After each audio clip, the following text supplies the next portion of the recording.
okay? Thank you. Thank you. If I get lost, that's...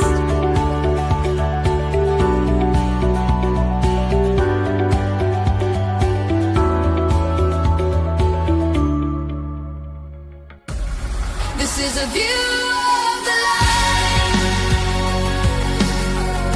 a fire burning through the night. We rise, we shine, we take the fight.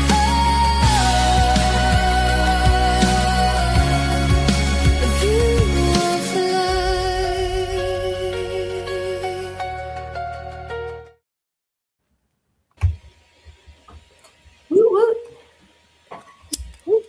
I'm lighting the sage. Yeah, woo woo. I was listening to the song and got a little too involved, y'all. But here we go with the sage today is so special. There.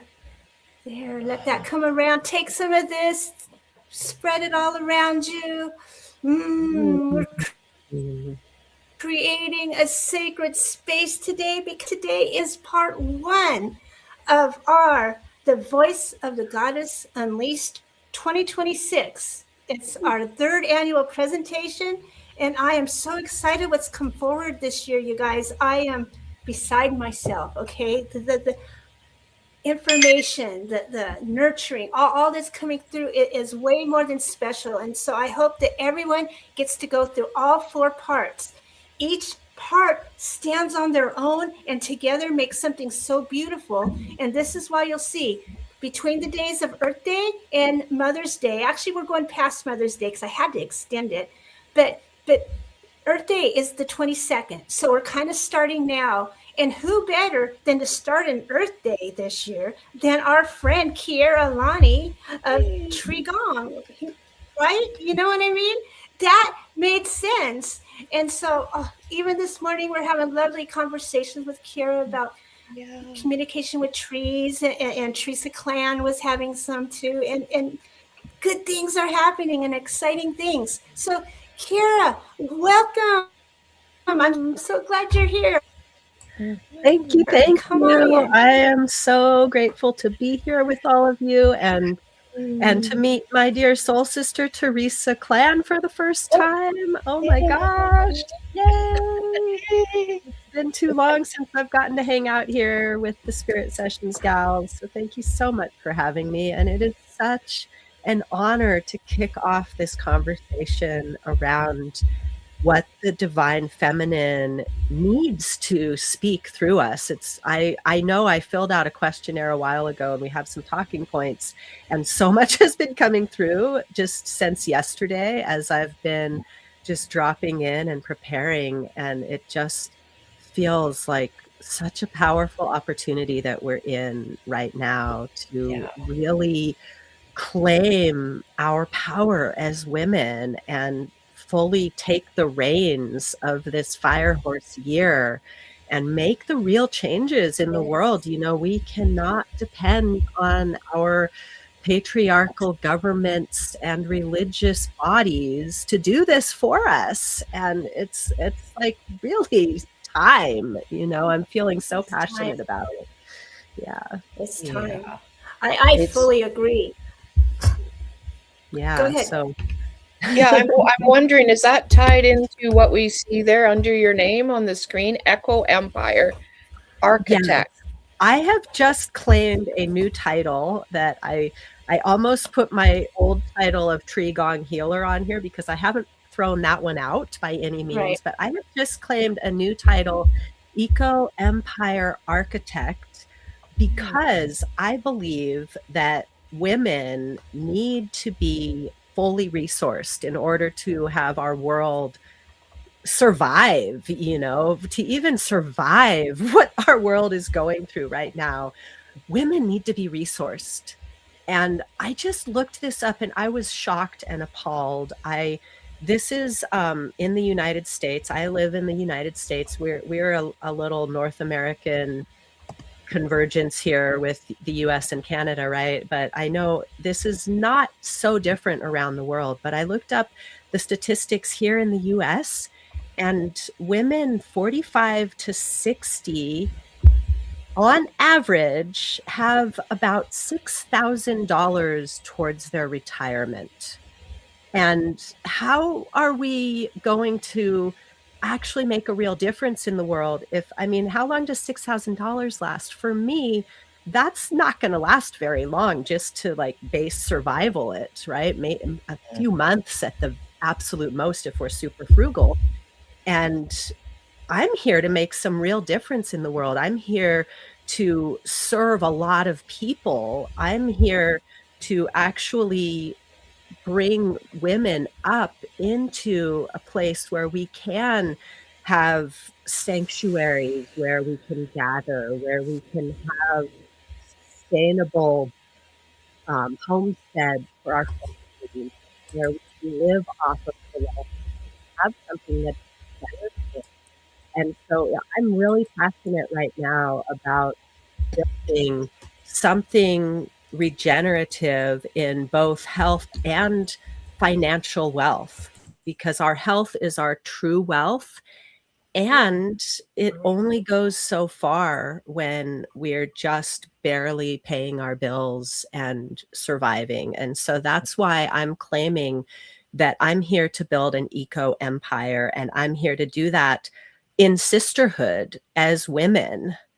It was coming through really strongly this morning that the goddess, the divine feminine, yes, it's about receiving and opening your heart and being available and allowing the masculine to come through you and all of these beautiful things. And I was thinking of the goddess Kali, who and in the story of Kali, I always forget the name of the demon slayer that she worked alongside with, but the masculine demon slayer slayed the demons, but they were just coming back more and more and more. The more he slayed them, the more of them, he chopped their heads off, and everywhere a drop of blood fell on the earth, a new demon was springing up. And this is what we're seeing in our world, like literally right now.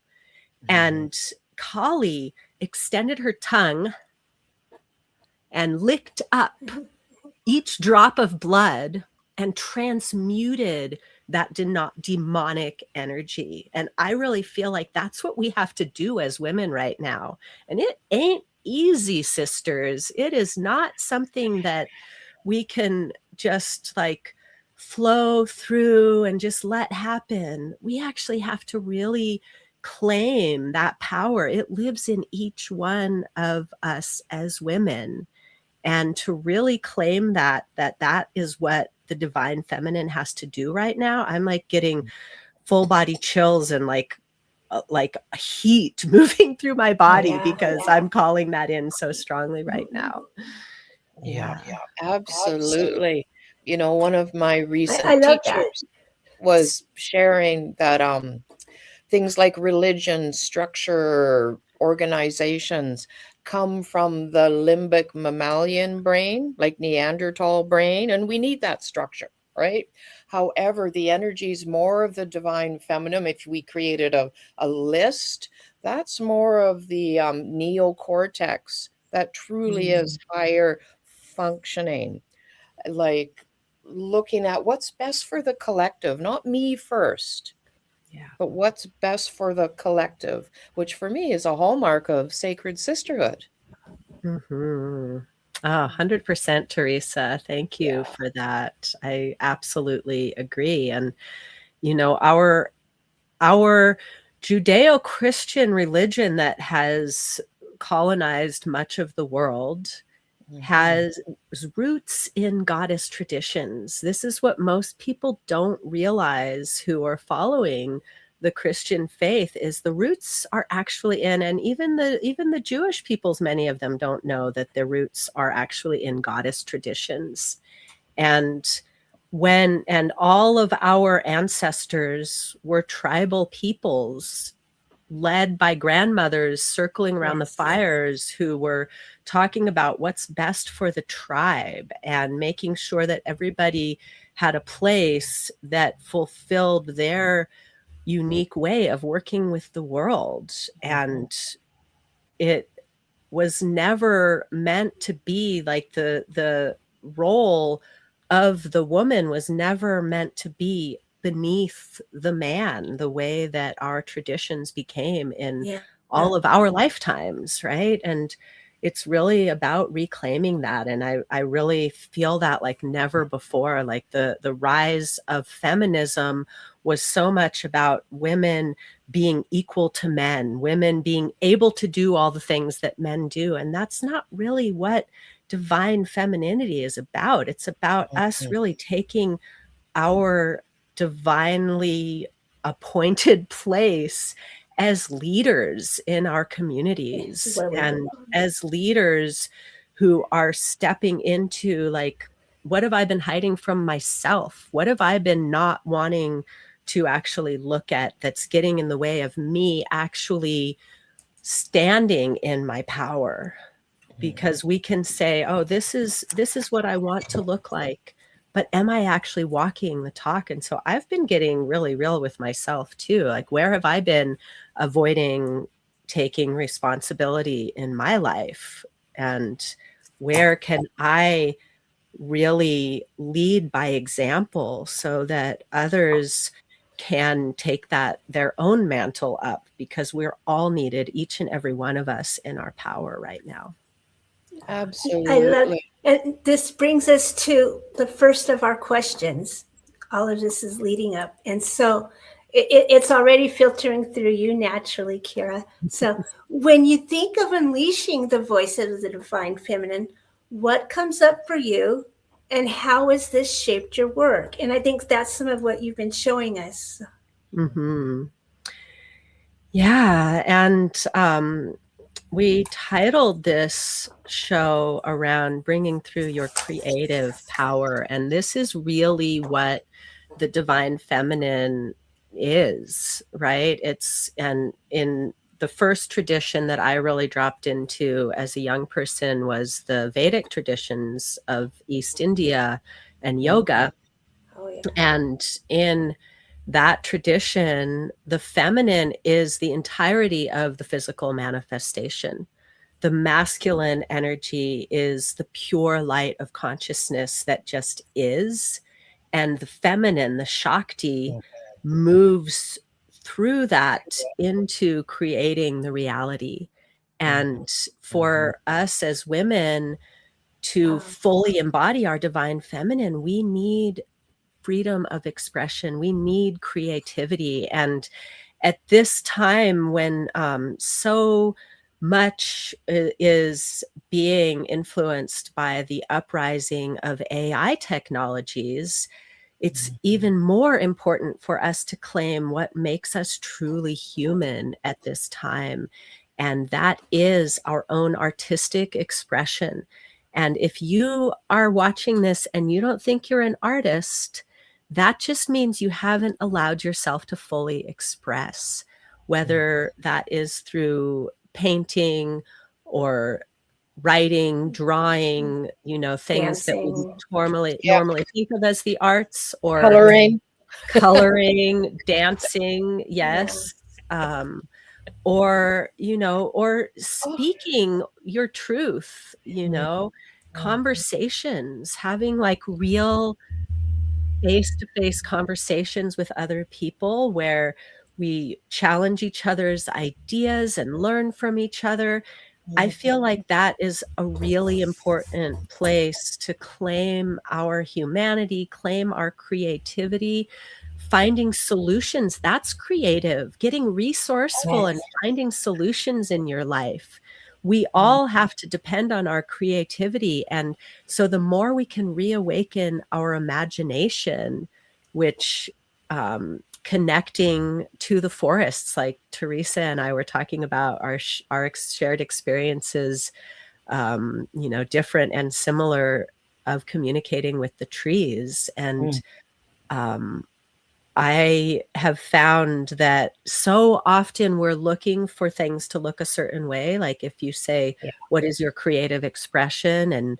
And someone says, oh, well, I'm no good at art. I'm not very creative. I just do my life. And then when you dig in there, you're going to find that we all have our zones of genius. And I don't care if the school system made you think you aren't smart, if you're, if you've been in a job that hasn't really lit you up and you feel like you're in a drudgery zone, you just aren't utilizing your zone of genius. And to me, this is what is needed again. And it's not just about being the highest version of yourself. It's actually about survival. I really believe that creative expression is a basic human need, not something that we should put after we take care of all of our basic things, and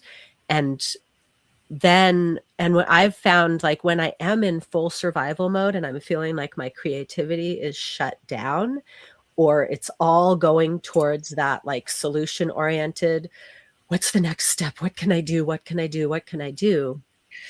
Just opening up to a free form expression, like taking a walk in the woods and letting the music of my soul come through. I love walking around and singing wordless tunes and just like allowing myself to be with that childlike nature that shows up when you're in nature.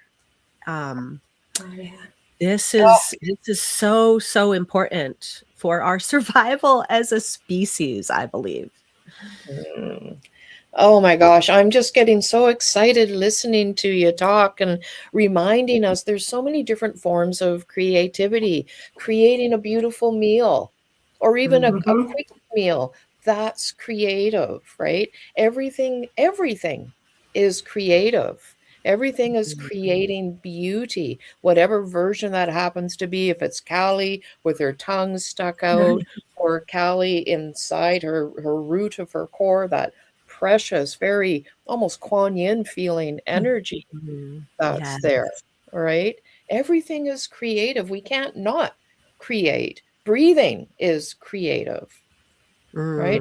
And again, we're talking about, the divine feminine and divine masculine, and with women coming into power, who were our role models but men.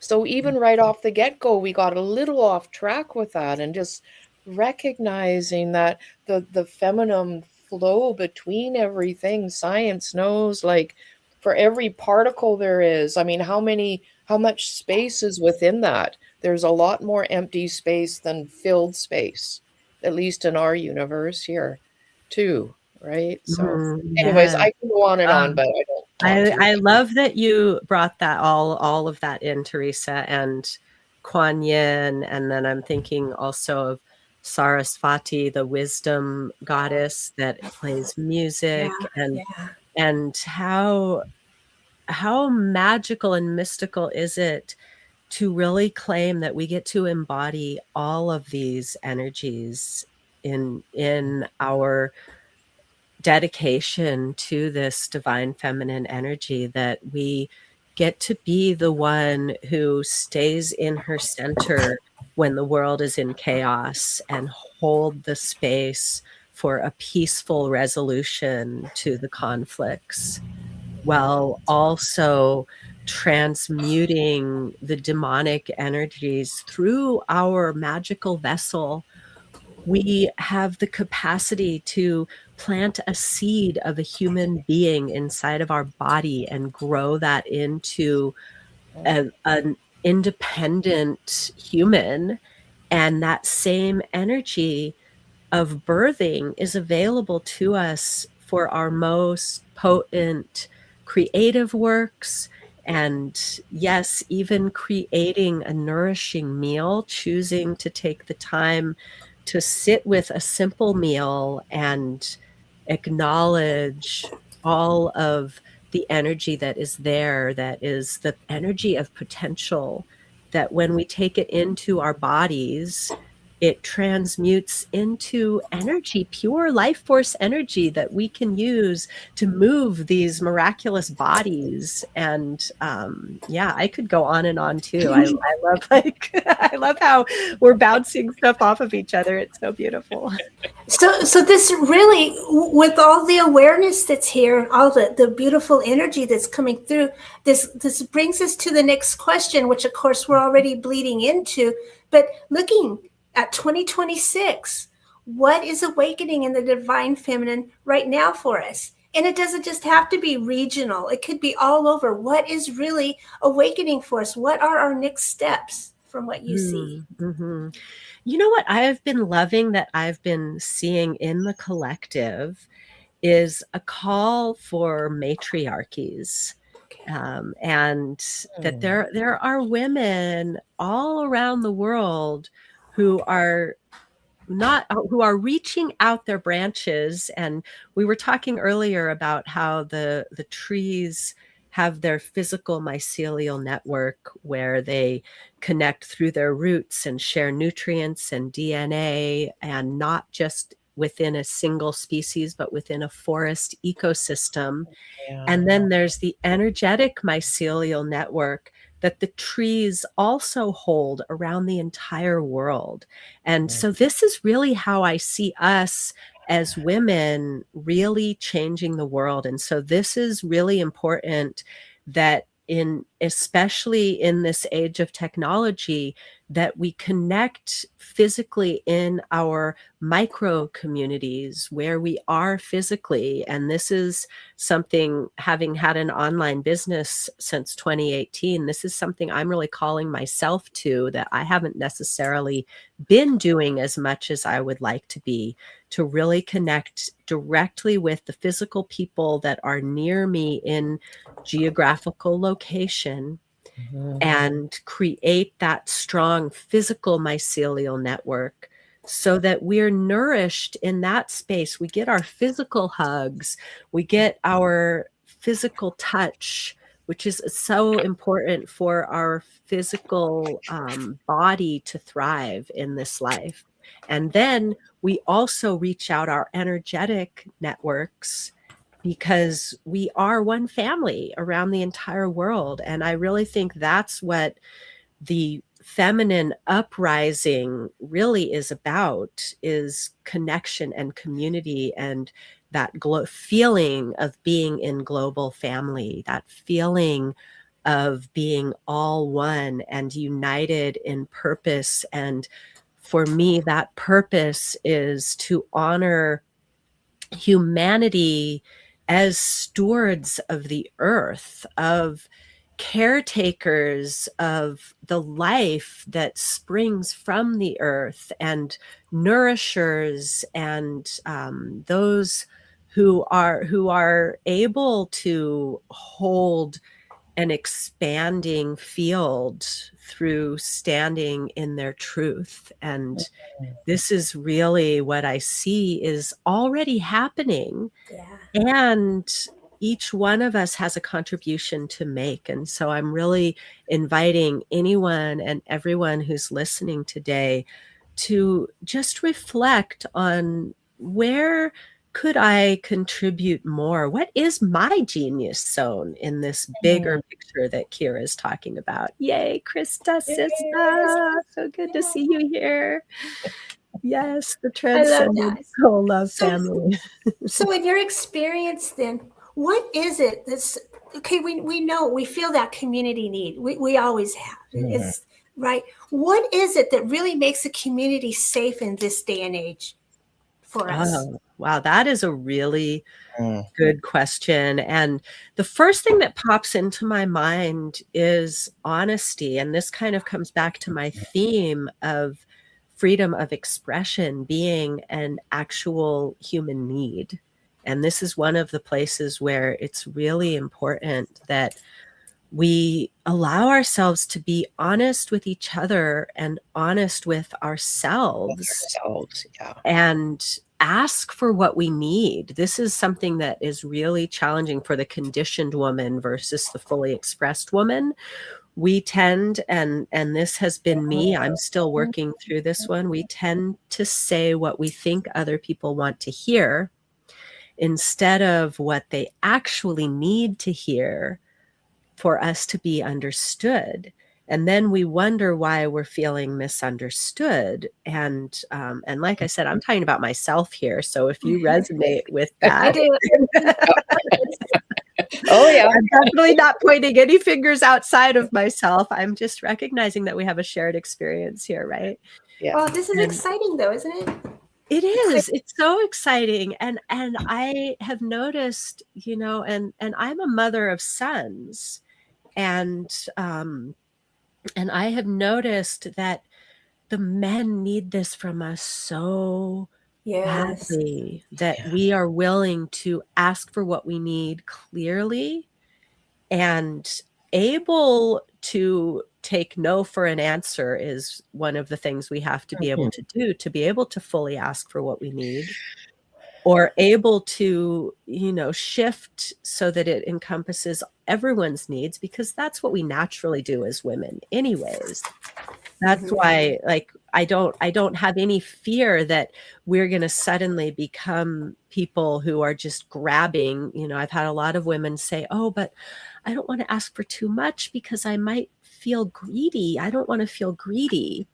And I'm just telling you, sister, it's not about that. You're not going to become greedy just because you ask for enough, for more than enough for your basic needs. And because more than enough for your basic needs as a woman means that you can actually take care of all those other people that you always think of, that you can actually help people when things happen in their life that are outside of their control, that you actually are resourced to show up at this higher level because we've been indoctrinated into the culture of lack. Yeah. And there's not lack. There's more than enough for everybody. And asking for what we need doesn't mean it takes away from somebody else. And we feel that when we ask, we're taking it away from somebody else. And that's that indoctrinated thing of lack, that we don't ask for what we need because the patriarchy doesn't want us to have enough, because if we do, then we can share in the power more fully. I love the patriotic patriarchy. My local friend here pointed out to me that the word patriot has the word riot inside of it. Yeah, that it does. And they're not talking about a riot of color. And I totally agree with you, Rhonda. At some points in my life, I've internalized that scarcity or lack mentality. And then, of course, it becomes a perpetual motion machine. And then I was inviting more and more in. And then before you know it, I was encased like in dust bunnies of not being good enough or not worthy. And sure, I could maybe create something, but, then I externalize my validation. Well, but then what would I do with it? Meaning that just the creative process wasn't enough somehow. And it had to be something that hung somewhere or sold for $1 value, or I needed my friends to gush over it, as compared to being really dialed in and honoring my divine feminine. And it's okay to color outside of the lines. That's perfect too. Right? Yes, I love that. I love that, Teresa. Yeah. And you were making me think of something else, and then I lost it with the coloring outside the lines. That is so funny. But the lack mentality, that's what you ladies were talking about. And one thing that really helped me to shift out of that was to actually sit down and say, okay, how much would I actually need, just dollar value, to do all the things that I want to do? And I sat down and I wrote down, of course, there are things that I want for myself to be comfortable, to just have an easier life, and, to be closer to the ocean, and to be able to go out and adventure whenever I want. But then the things that I found on my list that really got me motivated were things like, I want to know that my mom is taken care of for the rest of her life, no matter what happens. I want to be able to know that I can help my kids if something happens in their life. I want to create a foundation where I can help the really underprivileged women that don't see a way out of their circumstances, and not be limited to helping people who are already resourced. And when I wrote all these things down, I was like, yeah, I need a significant amount of money. And need is not a euphemism, because I'm the kind of woman who's going to do all of these things that I'm talking about.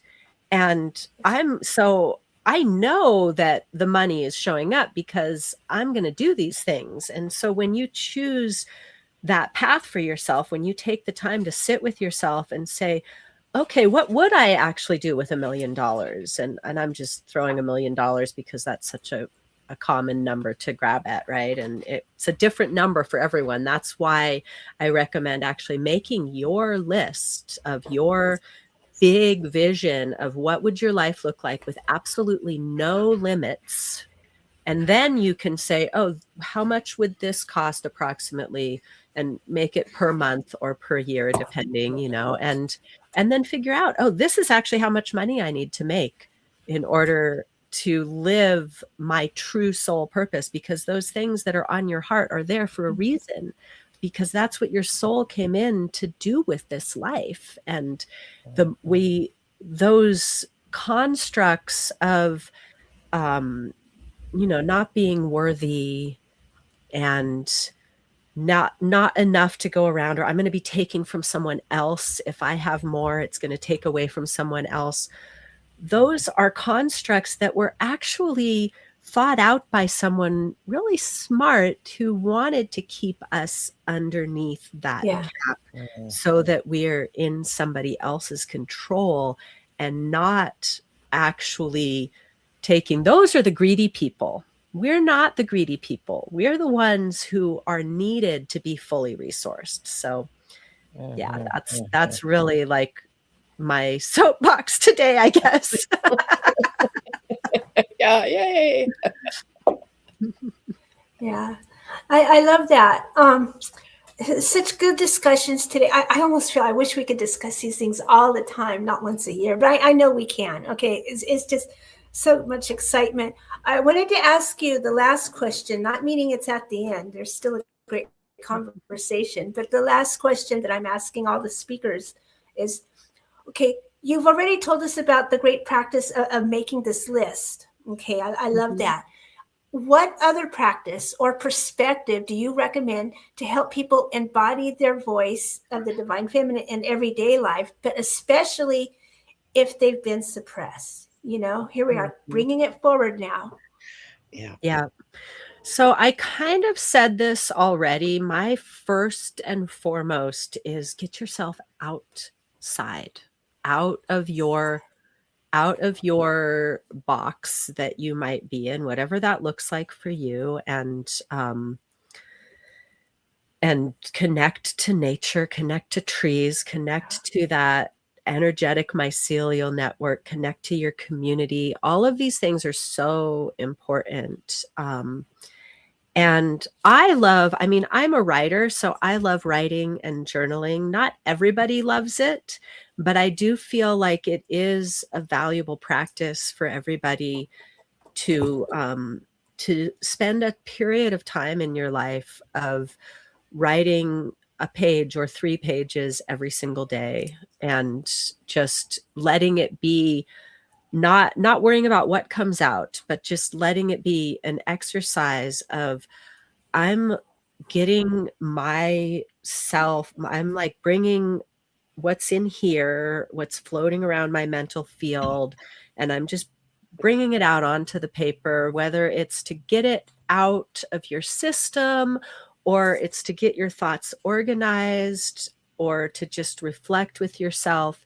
It gets this creative flow happening when you take some time with yourself in this way. And so that is definitely a recommended practice, especially in times when you're feeling the confusion or the overwhelm. There's so many different things to do in life. And I know I tend to be a yes woman. I say yes to everything. And then I'm like, oh my gosh, I'm doing this and this and this and this. Which of these balls am I going to drop? Okay, that one's going to lay there for a while. Maybe I'll pick it up again later. Who knows?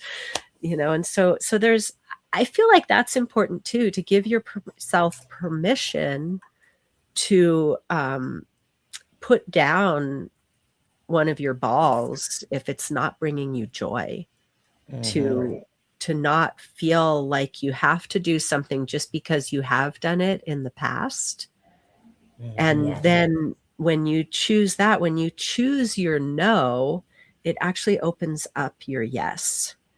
And so then you can be like, oh, well, this is the thing that I've been putting aside. And this is the thing that I keep saying that I want to do, but not actually doing. And now I can choose that because I chose to lay down this thing that wasn't really bringing me joy. And, and sometimes that thing is actually our livelihood. And it is okay to pivot even in the second half of your life and choose something different.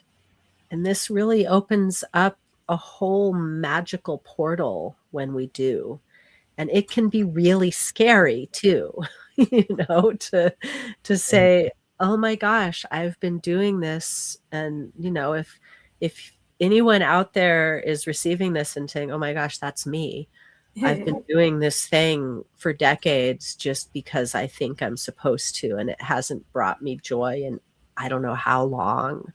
And how do I even let it go? Because it's so much a part of my identity now. And yeah, if that's you, it would be a joy to offer you a short one-to-one session.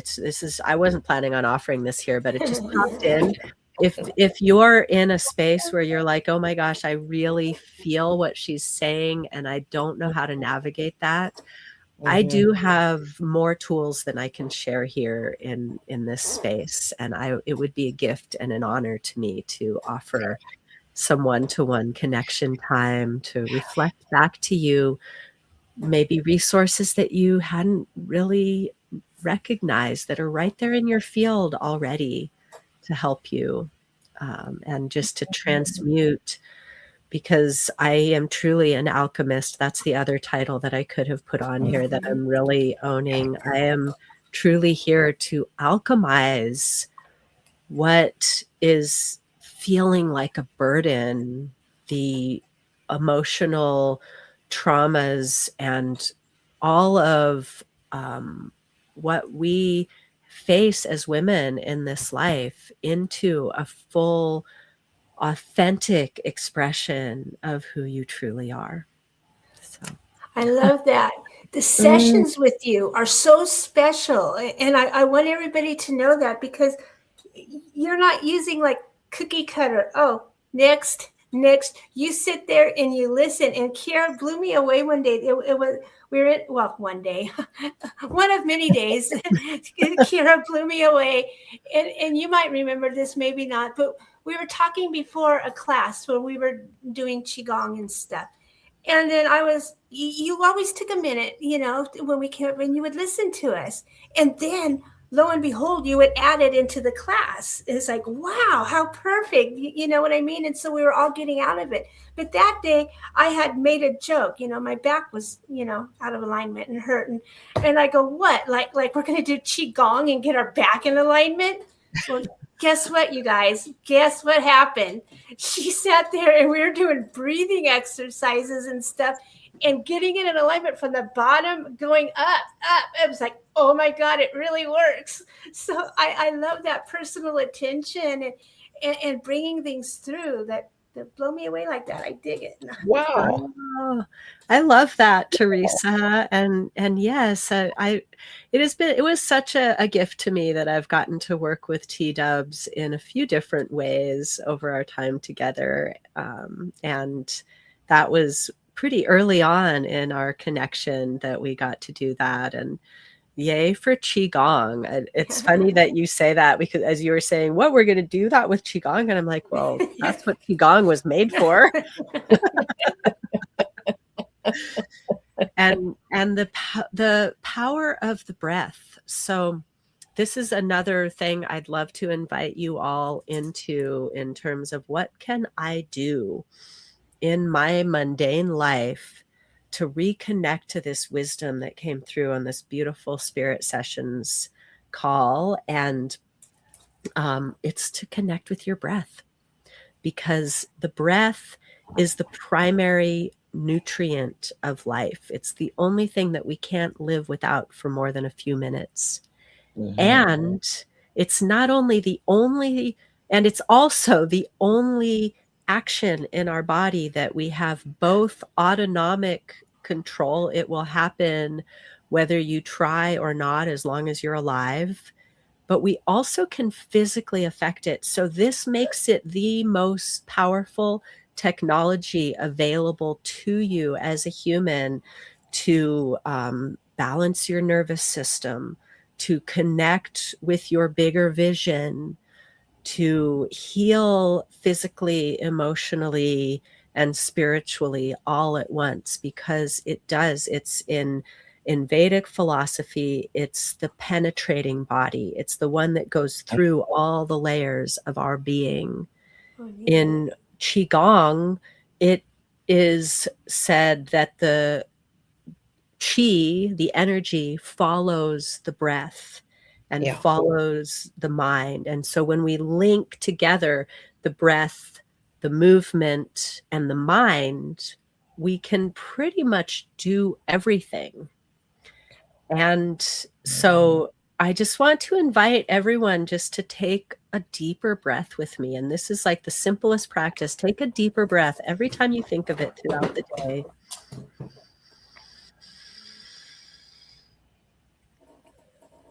And as you release that breath, just let your whole body settle onto the support of the breath, remembering that this is here for you.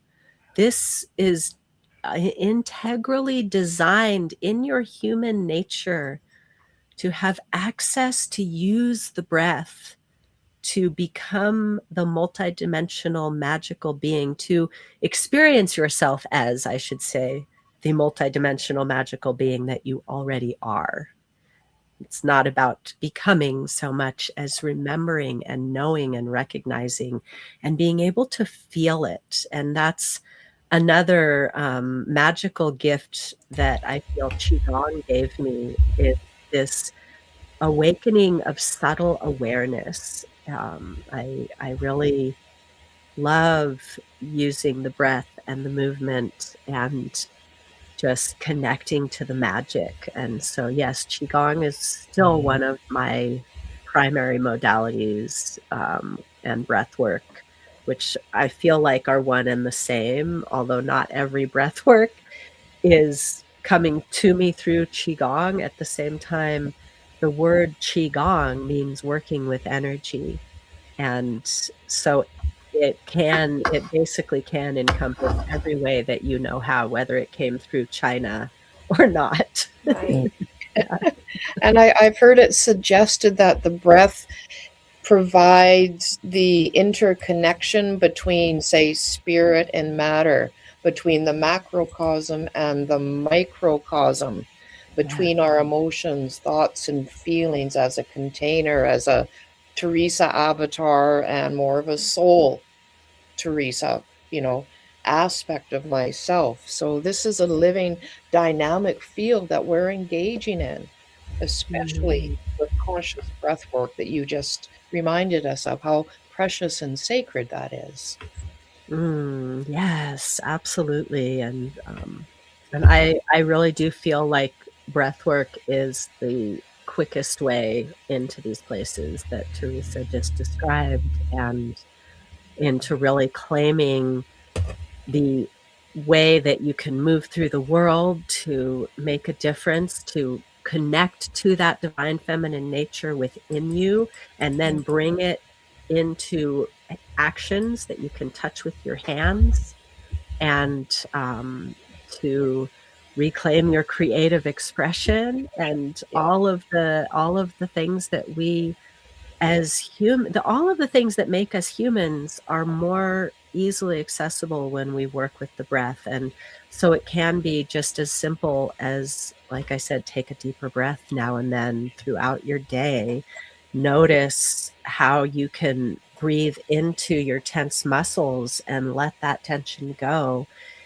And it can be really detailed and focused, and that's a lot of what I do in my one-to-one sessions. Is like T-Dubs talked about, I will take whatever you are coming in with and intuit what is the practice. It's likely to include breath work and or movement and other things as well, because I've been gathering these tools for my entire life, and it's just such a gift and a blessing to have had this awareness as a child that these are the things I need to learn about, because now I can really utilize them in a way that serves the greater good, and that's so important to me. So Keira, we're getting to the end of the show, but where can we find you and find all your wonderful tools? And have you got anything special coming up?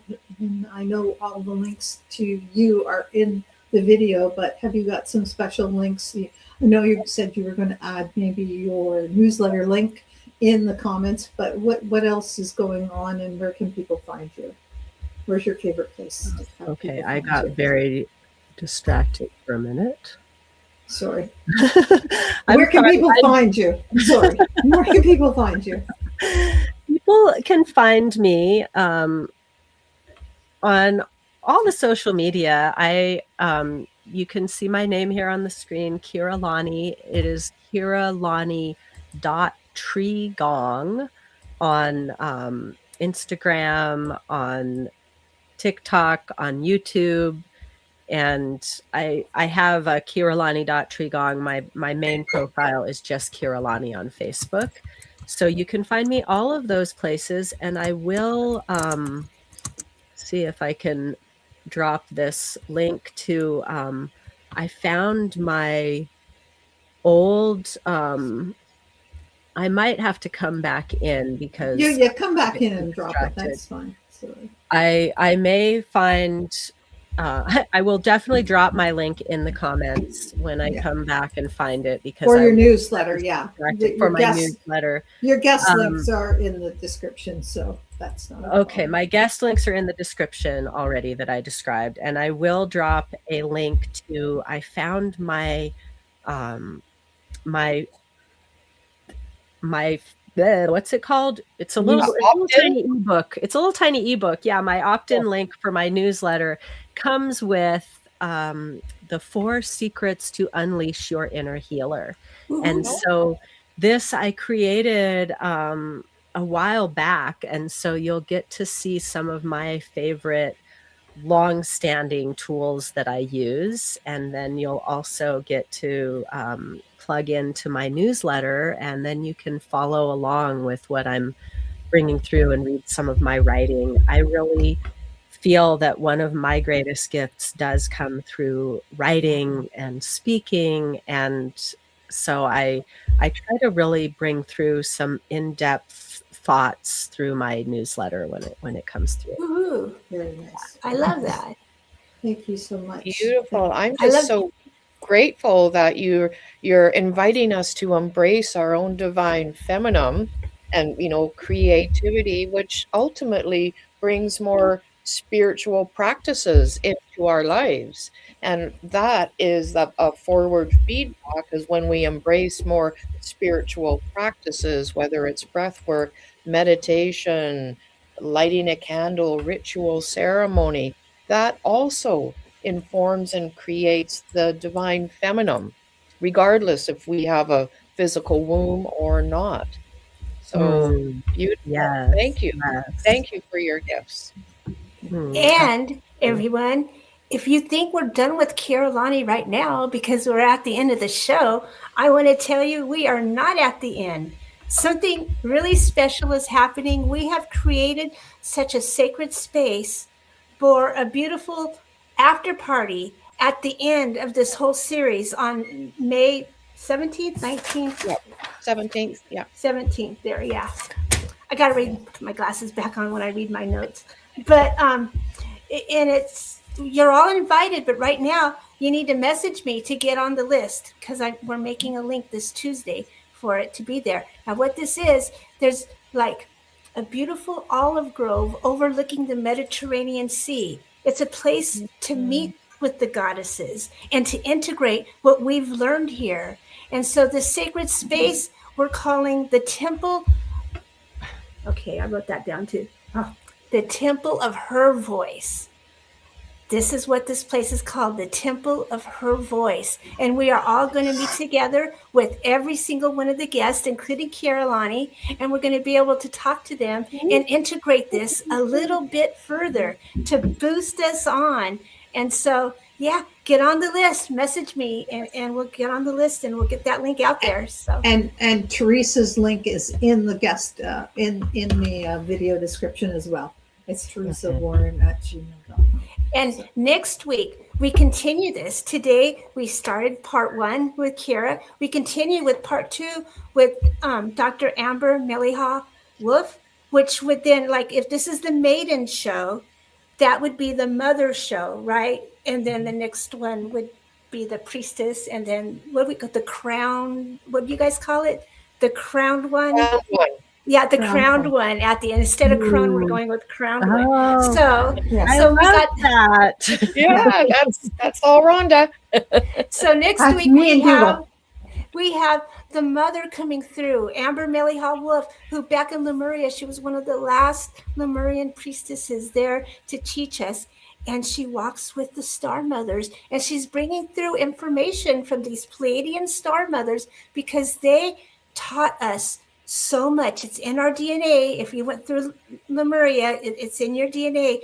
So much more about the divine feminine. And so it's going to be so exciting to hear this historic stuff and to be there. The energies. Woo woo. Woo. Go hug a tree, everyone.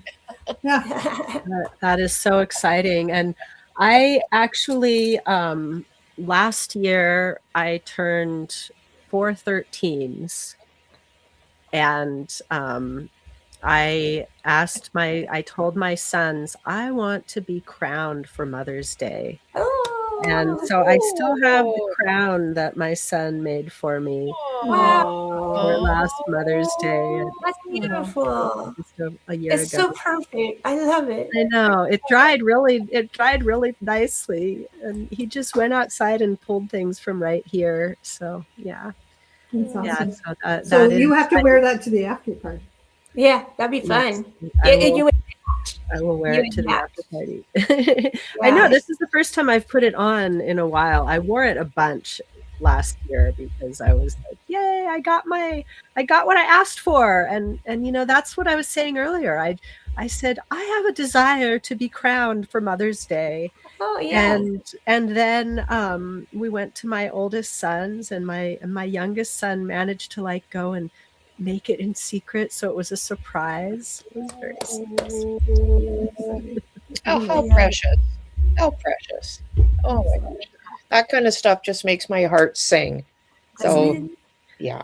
And we all have those stages that T-Dubs is bringing to you. We all have all of them in us, regardless of what your age is. Yes. Whether you're still in your maiden stage or you're in your crowned royal queen stage, you have all of those within you as a woman, or even as a human, like Teresa said, whether you actually have a physical womb or not, you have this energy of the divine feminine is available to you to connect with and bring through your most authentic expression into this this world.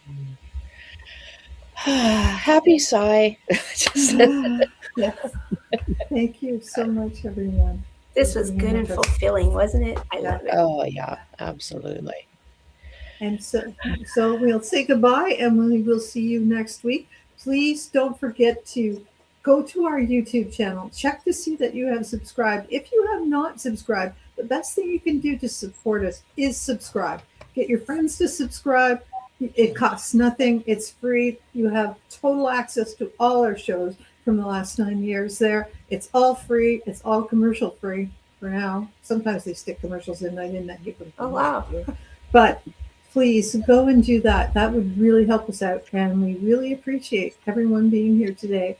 And thank you so much, Keira, again. And lovely to see you again. And thanks, Teresa. And Teresa, love you all. And Rhonda, we love you. Love you too. Thank you. Bye-bye, everyone. Bye. This is a view